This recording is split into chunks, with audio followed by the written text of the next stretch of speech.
Pas ce qu'il nous a pris, mais tous les vendredis, on a décidé de laisser le micro à Gwenaëlle Guerlavé. Bonjour Gwenaëlle. Bonjour. Mais pour qui elle se prend cette grande gueule de l'héros nous livre ce qu'elle a sur la conscience tous les vendredis matins. Ça va ?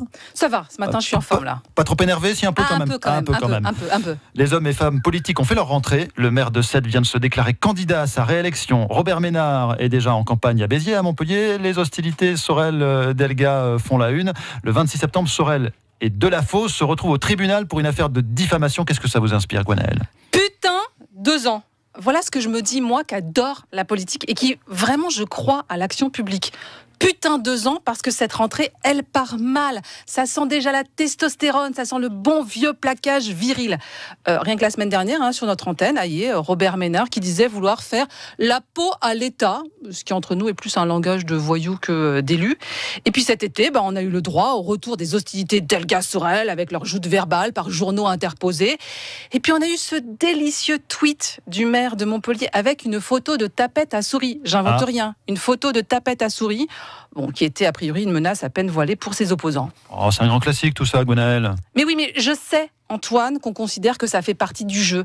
Mais moi, j'ai pas envie que la politique, justement, ça soit un jeu. Moi, j'ai envie que la politique, ça soit la vie de la cité. C'est nous, c'est notre façon de vivre. Je suis sûre déjà, je le sais, que les candidats, ils vont parler durant leur campagne de la propreté et de la sécurité, et j'espère pas que sur l'esplanade. Mais moi, je voudrais qu'on parle du vrai sujet. Et pas que dans un grand plan. Je parle de la pauvreté. Je tire la sonnette d'alarme. Dans l'Hérault, on a plus de 20% des habitants qui vivent sous le seuil de pauvreté.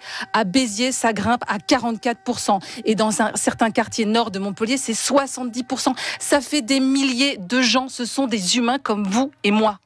Qu'est-ce que vous proposez, Gwenaëlle ? I have a dream, Antoine. J'ai fait un rêve. Je veux que politique rime avec intérêt général et espoir. Et puis après tout, on a quand même le plus grand centre des miracles dans notre région, à Lourdes. Pour ces municipales, moi, je veux la force tranquille. Je veux yes we can. Je veux make Montpellier great again. Make Béziers great again. Je veux que les politiques, ils nous parlent pas d'eux. Je veux qu'ils parlent de nous. Je veux de la sincérité. Je veux de l'authenticité dans leurs paroles. Je veux des larmes dans la voix comme Hulot. Je veux quelque chose qui vienne des tripes et surtout des actes et du concret. Parce qu'en fait, j'ai la désagréable impression que le monde, il change, mais pas nos politiques. Et là, je ne parle pas des élus des petites communes. Nous, citoyens, on n'est pas des enfants. On est en capacité de comprendre ce qui se passe et d'agir à leur côté. Alors en fait, je me dis un truc.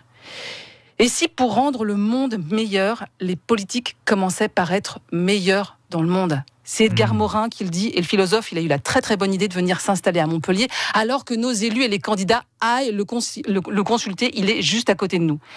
Et je vais finir d'ailleurs par une de ces citations que j'aime beaucoup. Cette nouvelle humanité qui est en train de naître doit être une humanité de débat. Cela est très fatigant, mais très passionnant. C'est la source de la vie. Fin de citation. C'était Gwenaëlle Guerlavé. À vendredi prochain. À vendredi.